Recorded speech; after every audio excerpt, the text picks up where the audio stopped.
E domingo é dia delas, uma data simbólica, já que elas merecem o nosso carinho todos os dias.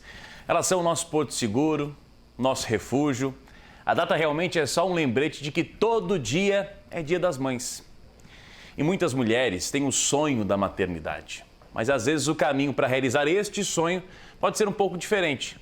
Mas isso não diminui em nada a vontade, a garra e também a luta para segurar nos braços um filho. Hoje, aqui no Balanço Geral, nós vamos te mostrar histórias de mães que batalharam para realizar esta vontade com um empurrãozinho da ciência. E você confere agora no nosso BG. Quem vê o Pedro no colo da mãe, não imagina o quanto ele era esperado. Isso vale para todas as mães, é claro. Mas para ela, a luta foi um pouco maior. Desde sempre, ela quis ser mãe, mas não conseguia engravidar naturalmente. O meu esposo, aos 14 anos, ele sofreu um acidente. Daí a gente já sabia que natural não dava para ser. Tentamos várias vezes. Foi com esse objetivo que Gilmara e o esposo buscaram uma clínica de fertilização. E assim, conseguiram realizar o sonho de serem pais. Eu sempre digo que a fertilização in vitro, ela é a fé e a medicina, né? Porque a medicina ajuda a gente a chegar, né, no que a gente quer, mas a gente tem que ter a fé, né? Fé em Deus, fé no médico, porque a gente tem que acreditar naquilo que talvez era impossível, né? Já para a Flávia, a busca foi outra. Ela e o esposo queriam muito ter filhos e não havia dificuldades para engravidar. Porém, uma doença genética poderia trazer problemas para o bebê. Então, eles buscaram ajuda. Diferentemente do que a maioria das pessoas vem, né? A gente não veio buscar clínica por infertilidade. Eu tenho uma doença genética na minha família, então desde sempre eu soube que eu teria que fazer uma FIV caso eu não quisesse que a criança tivesse o risco de ter essa doença, né? Então a gente buscou isso como uma alternativa mesmo, para ter um embrião saudável, para testar esse gene, né, da doença. E aí a gente buscou a clínica para isso. A doença de Kennedy, também conhecida como atrofia muscular bulboespinal, afeta somente homens. As mulheres, apesar de carregar o gene, não são afetadas. Por isso, o pensamento inicial era que eles seriam pais de menina. Tinha duas alternativas. Ou a gente poderia só escolher o embrião menina, que no começo foi o que a gente fez. Nós transferimos duas meninas em duas oportunidades diferentes, só que não deram certo. Então eu tive só na terceira transferência que eu consegui engravidar. E aí só tinha restado embriões meninos, que foi onde a gente teve que fazer todo o mapeamento genético dessa doença e aí testar. E aí eu consegui transferir um menino que não tinha doença. Por 1 ano e meio, Flávia e Bruno realizaram os procedimentos necessários, até que tudo desse certo. Depois de todos os desafios, a resposta positiva veio com a gestação de Pedro. Quando a gente fez o teste de farmácia, né, que é o primeiro teste que a gente faz após a transferência do embrião, e deu 2 riscos, a gente ficou sem entender se aquilo estava certo ou não, porque nós tínhamos passado por 2 tentativas antes, né, nos embriões femininos, e que a gente ficava na expectativa, virava o exame ali, o teste, e acabava que não dava. E quando foi aquilo ali, foi tão maluco que a gente não tinha nem a certeza se estava certo. A gente teve que repetir, a gente não, tem 2 riscos, é isso mesmo. Para muitas mulheres, como Gilmara e Flávia, a gestação tradicional pode não ser a melhor alternativa. Nesses casos, as clínicas de reprodução são uma forma de buscar auxílio da ciência para esse processo. Os casais, quando aqui chegam, eles já chegam com autoestima um pouco já abalada, já um consenso na clínica em saber receber esses casais, acolher esses casais, porque a autoestima deles está comprometida.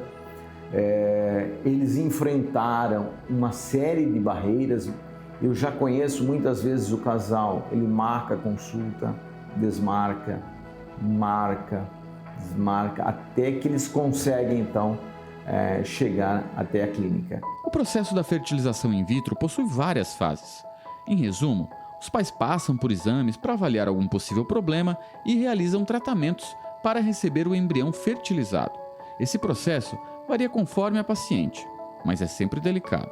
Que é muito desafiador e ao mesmo tempo é muito gratificante.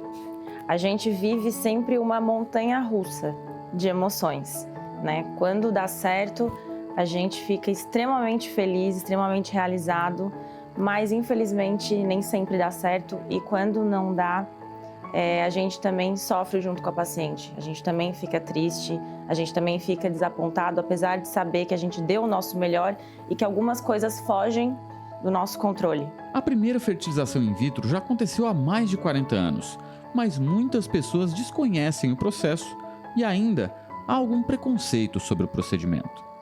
Ainda é um tabu, está muito evoluído a conversa, né? As pessoas falam mais abertamente sobre isso, mas ainda é um tabu para alguns casais. Então, para eles chegarem até aqui, eles tiveram que enfrentar todo esse preconceito. E eles veem os profissionais da clínica como, muitas vezes, o último respiro de esperança. Para algumas mulheres, ser mãe é um desejo, uma vontade ou até mesmo um sonho. Para algumas delas, independente da fé ou crença religiosa, isso pode ser considerado algo quase divino, ou mesmo divino, uma missão. E foi uma emoção muito grande, assim, até vou me emocionar aqui. Foi incrível, assim, foi a realização de um sonho mesmo. Muita gente fala que não vê Deus nesse processo, mas é impossível não ver Deus e não saber que eu tinha que ser mãe de menino, né? É um tratamento que requer um pouco da ajuda do casal, um pouco da ajuda médica, mas eu sempre digo, só os dois não resolve. Nem a ajuda médica, nem a ajuda do casal. A gente precisa de uma ajuda superior. Isso eu acredito que aí fecha o triângulo, né? As duas bases e a ponta lá em cima. A caminhada pode não ser fácil. É mais um desafio que a gente sabe. Se tem alguém que consegue vencer, esse alguém pode ser chamado de mãe. Eu acho que é a melhor parte do processo todo. É a gente poder olhar para o casal e falar, olha, valeu a pena. Foi difícil, mas tá aqui, deu certo. Então, que bom que vocês não desistiram. Antes a gente se sentia... A gente era feliz, mas sempre sentia que faltava algo, sabe? E quando ele chegou, preencheu aquele vazio. É mágico. Ver ele crescendo, cada aprendizado, cada fase. Ele é meu maior sonho realizado. E eu não vejo a hora de estar com ele aqui. Se a gente pudesse, a gente fazia ultrassom toda semana para poder ver ele. Essa é a verdade, porque a expectativa de estar com ele no colo é muito grande. A gente só idealiza que ele seja saudável, feliz. Depois de tudo que a gente passou, acho que a gente aprende um pouquinho, né? A não criar expectativas. Ele vai vir como ele tem que ser e que Deus abençoe a jornada dele nessa vida.